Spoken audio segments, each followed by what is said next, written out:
এখন এগুলো শুনলে অনেকে বলতে পারেন যে এটা খুবই উচ্চাকাঙ্ক্ষার বিষয়, এখন এটা সম্ভব না, আমাদের বাস্তবতা এটা সম্ভব না। কিন্তু আমরা মনে করি স্বাস্থ্য তো আমাদের অধিকার, এবং সুস্বাস্থ্য যদি না থাকে আমরা কিভাবে আগাবো। আমাদের স্বাস্থ্য ব্যবস্থা যে অবস্থায় আছে, কারো যদি হার্ট অ্যাটাক হয়, স্ট্রোক হয়, বা বড় কোনো ইনজুরি হয়, রোড ট্রাফিক অ্যাক্সিডেন্ট হয়, গ্রামাঞ্চলে এখনও অনেক জায়গা আছে যেখানে হাসপাতালে পৌঁছে চিকিৎসা নিতে 3 ঘন্টা, 4 ঘন্টা, 5 ঘন্টা দেরি হয়। আবার রোগী যখন হাসপাতালে ভর্তি হচ্ছে, রোগীকে ফ্লোরে শুয়ে থাকতে হচ্ছে।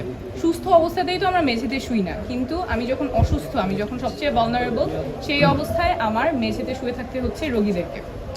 এখানে রোগীরা না প্রাপ্য সম্মান পাচ্ছে বা পর্যাপ্ত সেবা পাচ্ছে। আবার যাদের সচ্ছলতা আছে, যাদের সামর্থ্য আছে, তারাও আমাদের স্বাস্থ্য ব্যবস্থায় আস্থা রাখতে পারছেন না, ওনারা বিদেশে চলে যাচ্ছেন। আমাদের স্বাস্থ্যকর্মী, ডাক্তার সহ কিছুদিন পর ন্যায্য বেতনের দাবিতে আন্দোলনে নামতে হচ্ছে। আমাদের স্বাস্থ্য ব্যবস্থা মোটা দাগে it's in a broken state, একটা ভঙ্গুর অবস্থায় আছে। রোগীরা না পর্যাপ্ত সেবা পাচ্ছে, প্রান্তিক পর্যায়ে সেবা হচ্ছে না, যারা সচ্ছল আছেন, সামর্থ্যবান আছেন, তারাও আস্থা রাখতে পারছেন না, যারা সেবা দিচ্ছেন তাদের ইন্টারেস্টও এই স্বাস্থ্যসেবা ব্যবস্থাটা সার্ভ করতে পারছে না।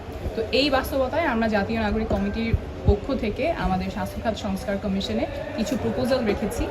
আমাদের প্রপোজালটা 25 পাতা লম্বা, অনেক এভিডেন্স, অনেক গ্লোবাল বেস্ট প্র্যাকটিসেসের মাধ্যমে আমরা এটা তুলে ধরেছি। আমি এখানে মোটা দাগে 5টা কথা বলবো যেই সংস্কারগুলো আমরা চাই।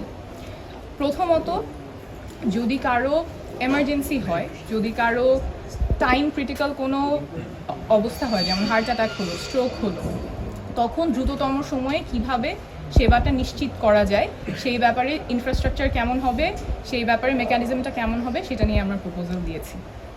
আমাদের দেশে দেখা যায় যে রোগীরা যখন এক ডাক্তারের কাছ থেকে আরেক ডাক্তারের কাছে যাচ্ছেন, তার একটা কাগজ নিয়ে যেতে হয়।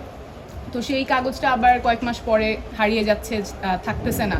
তো আবার ওই আগে যে টেস্টটা করা হয়েছিল সেটা আবার টেস্টটা করতে হচ্ছে, ডাক্তার জানতেছে না যে আগে কি ওষুধ খাচ্ছে। সো এইভাবে কেয়ারটা ফ্র্যাগমেন্টেড হয়ে যাওয়ার ফলে কোয়ালিটিটা ড্রপ করে। তো আমরা প্রপোজ করছি একটা ন্যাশনাল ইলেকট্রনিক হেলথ রেকর্ড, প্রত্যেকটা রোগীর জন্য, প্রত্যেকটা মানুষের জন্য হেলথ রেকর্ড থাকবে, যেখানে তার পুরো চিকিৎসার রেকর্ডটা এক জায়গায় থাকবে এবং সব ধরনের প্রোভাইডারের কাছে সেটার অ্যাক্সেস থাকবে। রোগীর সেবার মান নিশ্চিত হবে এবং যে প্রদান করছে তার জন্য সেবা প্রদানটা সহজ হবে। আমাদের স্বপ্ন হচ্ছে কারো চিকিৎসা ক্ষেত্রে তার পকেটে কত টাকা আছে সেটা কোনো বাধা হবে না। তার রোগ অনুযায়ী, তার ক্যান্সার হলো না কি কন্ডিশন হলো, সেই অনুযায়ী সে চিকিৎসা পাবে। তার পকেটে টাকা আছে কিনা, সে কি রিক্সা চালায়, সে কি কৃষক নাকি সে মন্ত্রী, সেই অনুযায়ী তার চিকিৎসা হবে না। চিকিৎসা হবে তার রোগের উপরে, তার প্রয়োজনীয়তার উপরে। এইটাই আমরা স্বপ্ন দেখি। এবং আমরা আমাদের চিকিৎসা ব্যবস্থা এবং স্বাস্থ্য ব্যবস্থায় গবেষণাটা কীভাবে বিশ্বমানের হতে পারে, আমাদের মেডিসিন এগিয়ে যাচ্ছে প্রেসিশন মেডিসিনের দিকে, সেই ক্ষেত্রে আমরা অনেক পিছিয়ে থাকছি। সেই ক্ষেত্রে আমাদের কিভাবে ইনফ্রাস্ট্রাকচারটা তৈরি হবে, বায়োব্যাংক করা, সেই ব্যাপারে আমরা প্রপোজাল দিয়েছি। ফরওয়ার্ড লুকিং কিভাবে আমাদের স্বাস্থ্য ব্যবস্থা হতে পারে, সেই জায়গায় কিছু প্রপোজাল আছে। আবার আমাদের প্রান্তিক মানুষের জন্য উন্নত সেবা, বিশ্বমানের সেবা কিভাবে নিশ্চিত করতে পারি, যেটা তার পকেটে কত টাকা আছে সেটার উপর নির্ভর করবে না, সেই ব্যাপারে আমরা প্রস্তাবনা রেখেছি। এখন এগুলো শুনলে অনেকে বলতে পারেন যে এটা খুবই উচ্চাকাঙ্ক্ষার বিষয়, এখন এটা সম্ভব না, আমাদের বাস্তবতা এটা সম্ভব না। কিন্তু আমরা মনে করি স্বাস্থ্য তো আমাদের অধিকার, এবং সুস্বাস্থ্য যদি না থাকে আমরা কিভাবে আগাবো। তো স্বাস্থ্য ব্যবস্থার উন্নতি এবং এই প্রপোজালগুলো আমরা দিয়েছি, এটা স্বল্প মেয়াদ এবং দীর্ঘমেয়াদে আমাদের বাস্তবায়ন করতেই হবে।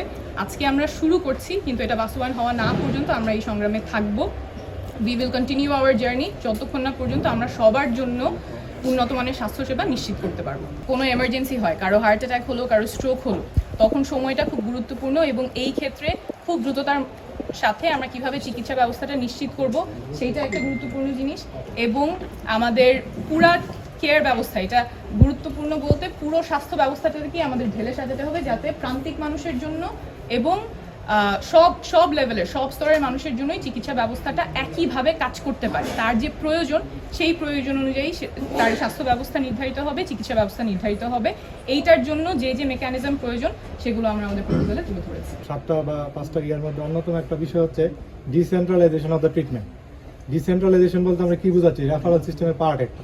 যেমন মনে করেন আমাদের এখানে হার্ট অ্যাটাক করে একটা রুগী আসলো, হার্ট অ্যাটাকের ট্রিটমেন্ট কিন্তু আপনার 1 ঘন্টা, 2 ঘন্টা এবং 6 ঘন্টা, 12 ঘন্টা, এই সময়ের উপর কিন্তু রুগীর মৃত্যু যেমন নির্ভরশীল, আবার হার্টে কতটুকু সে ভালো থাকবে ভবিষ্যতে, হার্ট ফেলিয়ার হবে কিনা, এটাও কিন্তু নির্ভরশীল। সাথে সাথে যেমন ধরেন ব্রেন স্ট্রোক করা রুগী, একটা রোগী ব্রেন স্ট্রোক করলো, সে দিনাজপুর থেকে আসতেছে, আস্তে আস্তে কিন্তু 2 দিন 1 দিন চলে যাচ্ছে রাস্তার মধ্যে। তো এখন এই রোগীটা কিন্তু 4 ঘন্টার মধ্যে আসলে তাকে যদি আমরা একটা ইনজেকশন, দামি ইনজেকশন দিতে পারি, এই রোগীটা কিন্তু আর এক সাইড প্যারালাইসিস করে নাও থাকতে পারে যদি রেসপন্স করে, এবং রেসপন্স রেট ভালো।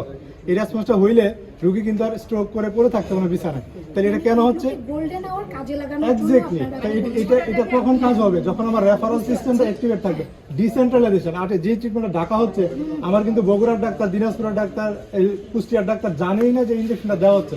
সে লাইবিলিটিসও নিচ্ছে না, কারণ ডাক্তারকে আপনার উপরে সিকিউরিটি দিতে পারতেছি না, কারণ সে ভাবতেছে যদি দেওয়ার পর রুগীটা খারাপ হয়, তা রুগীর লোক যদি ধরে আমি কি জবাব দিব? এটা কিন্তু তার একটা লাইবিলিটি অ্যাজ এ ডক্টর।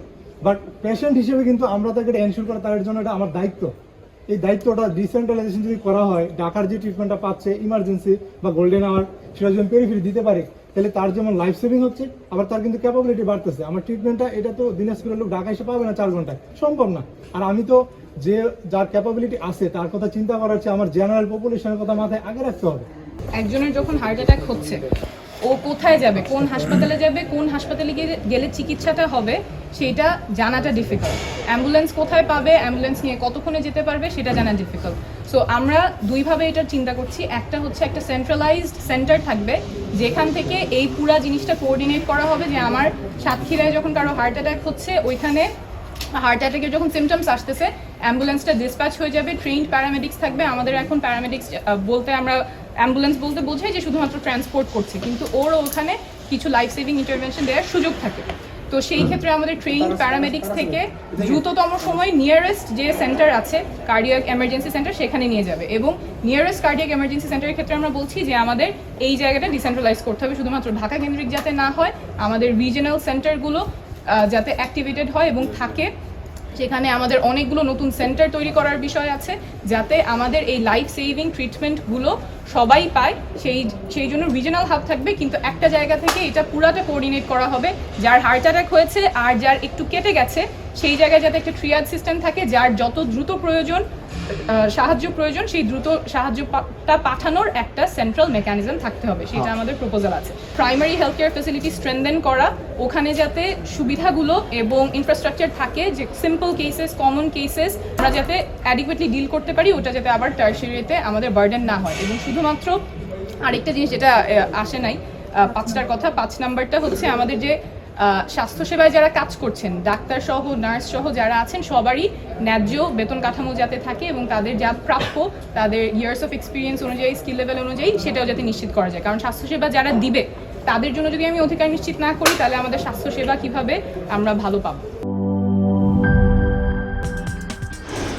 কি boss, vital match, tough opponent, tension? Come on bro, অপোনেন্টকে নিয়ে ভাবার সময় আছে। আসল অলরাউন্ডারের কাজই তো হলো যে কোনো টাফ সিচুয়েশনে টিমকে অলরাউন্ড প্রোটেকশন দেওয়া।